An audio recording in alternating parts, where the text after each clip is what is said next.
kapatid. Siya makakaalam kung anong klaseng mutya ito.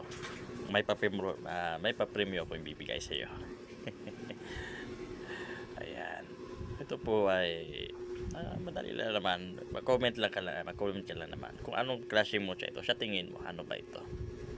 Ayan. Ito po ay galing sa bundok at ang may-ari nito ay taga-bundok din. Ayan. Siya pong manggagamot ang may-ari nito.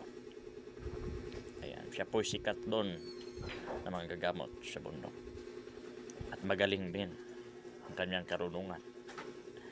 Siya makakaalam kung anong klaseng mutya ito.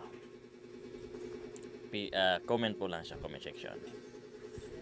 At ipipm kita kung ang sagot mo ay tama. Ayan. Solid po na bato yan. Ayan.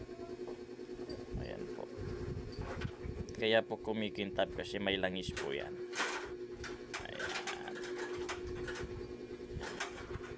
Ayan o. Ayan. Hula-hula lang. Baka makatama. Ayan. Sige mga kapatid. Ako po si David na midanat na sasabi na Ecclesiam Servir et Pidem Pro Deo et Patria. Ave Maria, Happy Back Story.